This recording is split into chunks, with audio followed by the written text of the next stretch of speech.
Hi,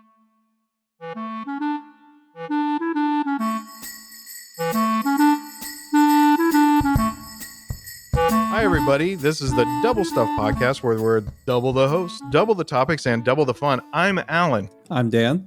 I'm Charity. And I'm Sarah. And today we are going to be talking about one of my personal favorites. It's the TV holiday specials that you can count I've been on. waiting for this. Well, Yeah, strap in. This is going to be a heavily concentrated one. Well, and for some, it can get worn out pretty quick. For me, it was kind of like a I don't know, rejuvenation or something, I guess. For a while, I fell away from it, of course, in my 20s and 30s, but I'm back. And every year, I'm counting on Peanuts to get me through it. Oh, yes. I'm counting on the Rankin and Bass to get me through it. Oh, yes. Of course. And maybe even, I don't know, has Tim Burton kind of fallen into the TV special?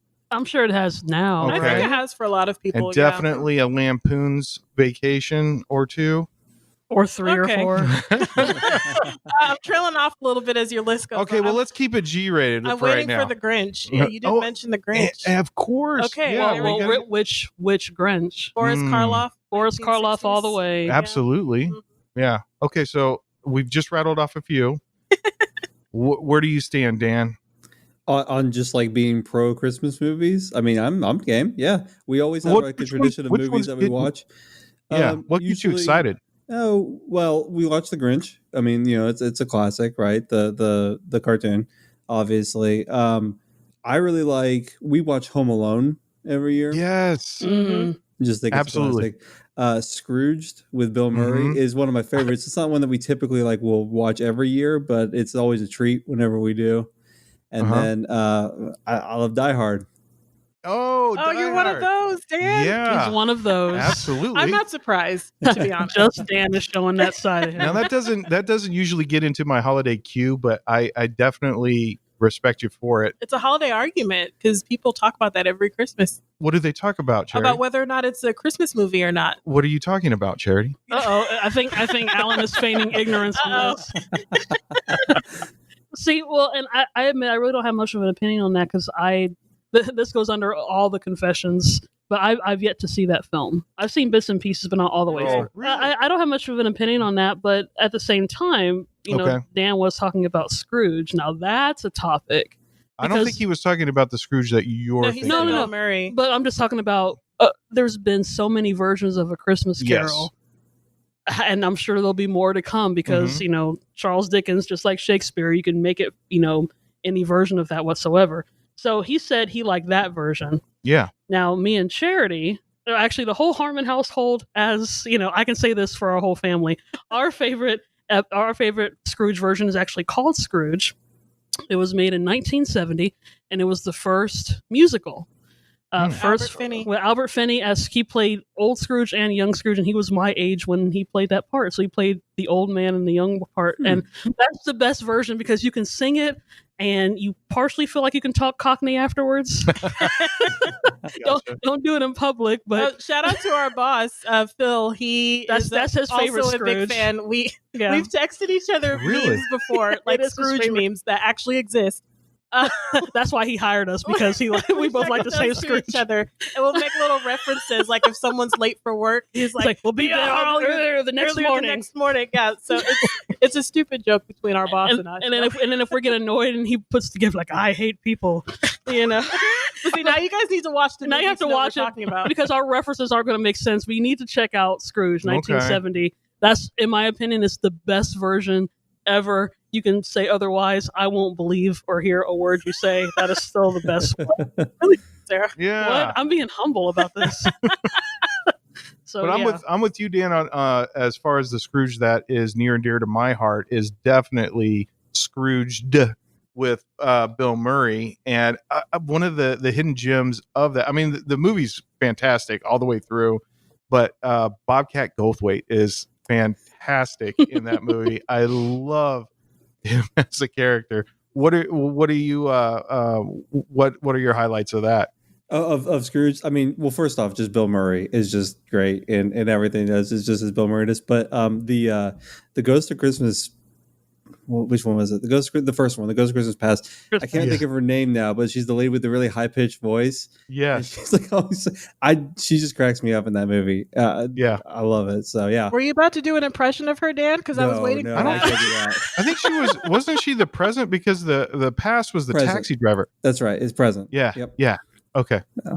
That's something about the Christmas Carol I never understood. Me and Shirley had a conversation about this. Like, what was so special about Ebenezer that he got the privilege to... that Jacob Marley didn't get the 3 spirits? Yeah, because we were like, if anything, Jacob Marley should have gotten that instead of him being like, Scrooge, don't be like he didn't have a rotten friend that died a protagonist. You have to settle on a protagonist. Yeah, for it's your just story. Also I admire Scrooge's ability to not die, because if he's as old as what they say, and one, he got visited by his old friend, he should have had a heart attack and died right there. And then he got visited by 3 more spirits and he saw his own death. That should have gotten him a heart attack and then just speed up the process. And then he became like the guy's resilient. And I guess in the book how long he lived after this experience. He did live extra long. I guess after that, you ain't going nowhere. Well, probably because his heart grew 3 sizes that day. The Scrooge has been Grinch. That's right. Grinch the Scrooge. That's not like a protest. Grinch the Scrooge. I will say, for Christmas specials that are like in the classic list, since you were talking about that, Alan, yes, there are certain ones that I didn't see until later in life, so I didn't grow up watching it. So like A Christmas Story, I didn't see till I was in my late 20s. Oh, that's a great one. Same. Muppet Christmas Carol, I didn't watch till my freshman year of college.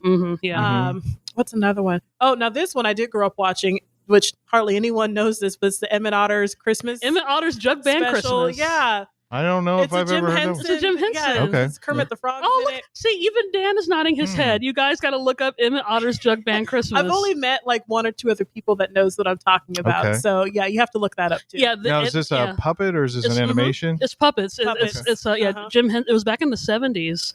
And it's just it's an otter and his mother. Yeah, it's a random story.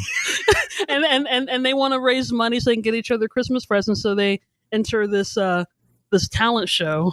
But it's isn't sort of like is it the Gift of the Magi? Oh, Gift of the Magi ish. Yeah. Yes, sort of, where he wants to get his mom something, so he sells something that's valuable to him. She wants to get her son something, so she gives away something that, Yeah. And so they get each other gifts, but then the things that they had are now, sold or whatever. So it's a sweet story, but we grew up watching that too. But the other ones I didn't grow up watching. Yeah. A little bit later than the 70s. It was either mid 80s or late 80s. And this was around the popularity of the California Raisins.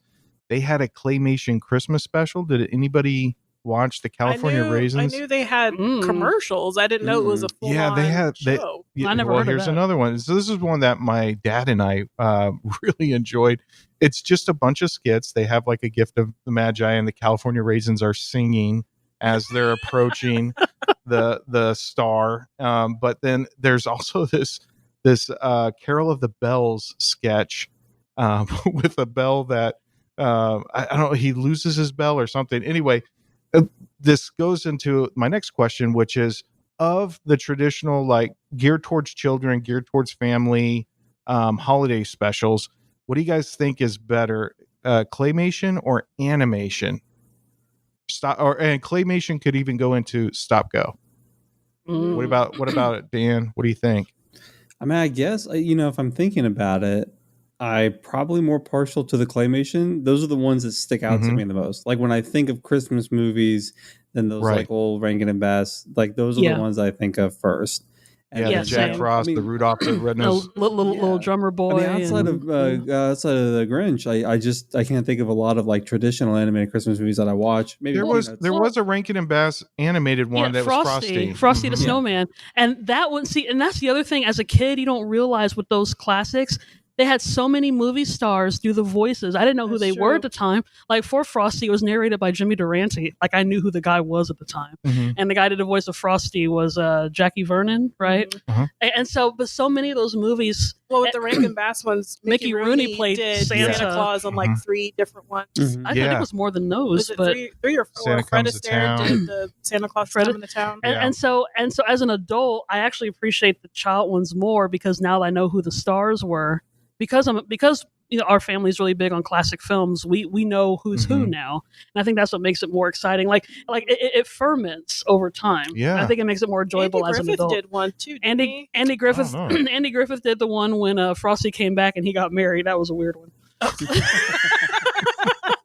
Sarah's got some qualms that one was a random. It was like the return of Frosty, and like we got to find him a wife because that's what you marry off snowmen, right? Well, there's another Christmas time because it's celebrated in each one of the film series is Harry Potter. Do you guys do Harry Potter binges during the holiday season? We do. I didn't even think about that. Mm-mm. Yeah. Typically during the fall. I mean, it's just they feel like real fall movies, even though they do span like full years. But yeah, we will typically have like a whole binge of all the Harry Potters sometime between like November, December. Yeah, absolutely. Yeah, I feel like Narnia would be better for Christmas just because that seems more whimsical. Yeah, I never got into. The only time I see Harry Potter is in October. More Halloween. Well, that's because that's when like the school year starts. So like the book series starts with each year he's at Hogwarts, and so it's a school year. Well, and I guess I can bring it up because we've talked about animation and all that stuff, and in terms of like other full-fledged memorable movies that we've grown up with, I mean, I'm getting to the black and white stuff, but have you guys ever seen It's a Wonderful Life? Yeah, one time. Once? Yeah. When was this? Yesterday? It was wonderful. But then I got on with my life. But it's one of those movies. I know this sounds really corny and sappy, but it is Christmas, so what the hey. But I think everybody needs a George Bailey intervention. That's what I call it. It's one of those things where, because, just when you're living through life after a while, you don't think that you're significant. You don't think you're important. And you're kind of in that, like, what's the use of me being here? No one's going to know if I'm gone. Everybody needs a Clarence, a wingless angel. No, nobody needs a Clarence. Clarence was the angel that came. That's what he did. Yeah, but... You've seen the movie, right? Oh, every time a bell rings, Merry Christmas, wonderful, building and loans. Yeah, you want to hear us do a... That's my best Jimmy Stewart impression. You want the moon, Mary?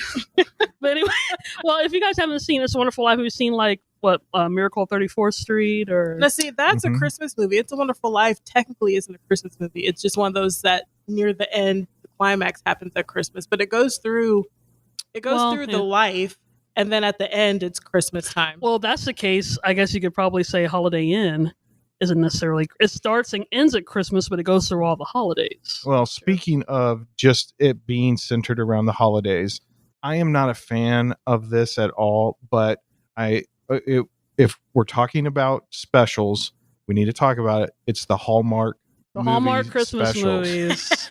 Are you guys a fan of this? And my parents are. Oh yeah. Oh my. My dad more so, and it's so my funny. dad likes it, and it's so sappy and feminine. The fact that he likes it so much cracks me up. Is it maybe because he can like the plot's going to be like he already knows the movie? He likes it because it's clean. That's pretty much the reason. Nice and relaxing to fall asleep to. Yeah, it is great to fall asleep too. He'll get in his little easy chair, and then before I know it, the movie's watching him. That's kind of how it goes in this family. Like my parents will watch a movie, they don't get past the opening credits, they sleep, and then they wake up at the end credits. And they're like, "What did I miss?" I'm like, "You missed the whole entire movie." And then they try it again the next day. They're like, "I'm going to stay awake now," and then they stay awake like 30 seconds. That's the joke. That's the joke in National Lampoon's Christmas, because it's the grandfathers that are watching It's a Wonderful Life. They're snoring while everybody else is doing their Christmas thing, whether it be decorating gingerbreads and things like that. Oh, I will do a big fan of National Lampoon's random shout out to the Deck the Hallmark podcast. I don't know if you guys ever heard of them. Never. The podcast consists of 3 guys. Okay. One guy loves Hallmark Christmas movies. One guy kind of likes Hallmark Christmas movies, and the other one absolutely hates them. Wow. And they all get together and watch all of them, and each episode or each podcast episode they talk about one movie. Okay. And they started doing this, I think they started doing this in 2018, but it's gotten so popular they've actually had a lot of the stars from the Hallmark movies on their show. Really? So they're kind of dogging on themselves, which is kind of funny because they're talking about and they usually have one guy that reads the whole plot, and it's almost word for word every episode. It's like Sadie lives in the big bad city. That's right. living her corporate life, and then Uncle Jed dies, and he lives in Christmastown, USA, and then she has to move back. And there's that meme that's going around Facebook where someone took a picture of a bunch of different leading ladies, and they all look the same. Literal cookie cutter. Okay, along with that though, and this is not family friendly, so only mature ears only, but you have to check out the Christmas episode podcast of My Brother and Me, because what they do is they read synopses for 3 different Hallmark movies, but one of them is fake, and they have to guess which one is fake. Oh, that's an interesting concept, actually. Yes, it sounds like a great idea. So the disclaimer is due to language, or due to language. Yep. Okay, gotcha. They all realistically sound like they could be Hallmark movies, which is sort of the thing, because 2 of them are. So yeah, it's not easy to guess, but it will shock you. I mean, just because one of the people on the podcast, his wife is a writer, so they're great. You have to check it out. Well, and that's what I'm thinking. That goes, and maybe that's why I don't like Hallmark movies, is because they are so predictable, and what's going to happen. I mean, we just came up with a Hallmark. That's true. Sarah just came up with the double stuff Hallmark film. That's right. It's just like Sarah lives in terrible, corporate Wichita, Kansas, and then she gets a call from Ellen. Sarah, you got to come quick to Christmastown, USA. We are having a terrible time trying to sell these reindeer. What I love about the Hallmark movies is usually at the beginning, if the girl has a significant other, whatever, he's like ugly. He doesn't care about Christmas. He's just in it for himself. And then like the lumberjack guy that lives in Christmastown is like super cute. And like, we were high school friends and I blossomed over the years. I'm like, this is so obvious. That's right. And throw back to last week's episode. Who she's going to end up with. Throw back to last week's episode. That's why Alan bought an axe. He wants to be the big hunkin' lumberjack in those Hallmark movies. That's right. Does somebody need a Christmas tree cut? Is that your best Alan impression? I cut that. Oh, that's great. Oh my gosh. Yeah. So yeah, but see, it's not just Hallmark movies have those hokey. I mean, even just regular movies in general have that. Yeah. But Hallmark knows that they do it over and over again, but they know that there's a certain niche. It's a certain formula. That's their thing. Well, let me ask you this. So when it comes to the enjoyment of a holiday movie, a holiday television special, or if it's on-demand viewing, is there something that you would like to do it around? Like, is it while you're decorating the tree? Is it while you're baking? Is it while you're wrapping? Because I know that like wrapping RAPPING or WR. Oh, okay. WR, yeah. I mean, you could totally do both. Yeah. Doubt it. Yeah, but no. One of the things that we do as a we'll do like the Rankin and Bass as a family, but then as my wife and I are wrapping, we'll watch like the National Lampoon, something that's probably a little bit more adult, Love Actually or something like that. Oh, you like Love Actually? I love Love Actually. I do too. That movie's really funny. Excuse me. No, Excuse me. I hate Love Actually. One of the coworkers, me and Charity used to work at this place, and they're like, "Oh man, you got to watch this movie." She gave us her DVD. We watched it and loved it, and we were like, wow, this is the movie that everyone falls in love with. Is everywhere. According to some of the scenes, yes, they are. I left that one off my list, but my wife and I watch that every year. We really, that movie is way too awkward to really be enjoyable as. I'm like, awkwardness aside, I just couldn't stand it. Like, I have this thing with anthology movies and stuff. Like, I just think romance is kind of stupid. I think one of the things that romance sucks coming from 2 single girls in the program. Talking to 2 married guys in the show. That's another podcast. I'm talking about like just anthology movies where it's you have all kinds of different stories that are loosely intertwined. Those can be tough to really find an audience. I just hated that movie. Yeah, that okay. Like I said, these Christmas shows are going to show a bunch of unpopular opinions, because I will say, me and Charity, we did watch A Christmas Story. It was good. It's great. I didn't understand the hype. Well, because it's one of those movies that you probably grew up watching. Like, Everyone probably has like a leg lamp ornament that they put on their tree every year. Like there's just certain things that and go out for Chinese afterwards or something. Yeah. But it's just, I don't know, like, and I'm sure most people at some point have stuck their tongue to a very cold. It is a very boy kind of a movie though. Like I don't shoot your eye out. I don't know really if gender will play a role, because I do enjoy a lot of movies. It's just fair enough. Fair enough. You're still wrong, but fair enough. You're definitely wrong. That's a great movie.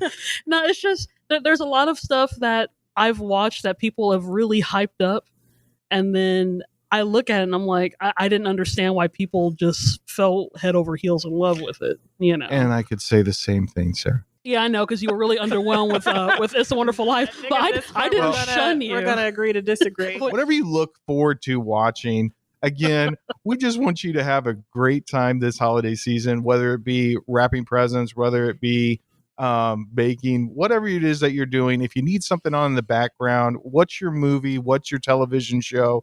What are you watching? Let us know, and we will definitely critique it for you.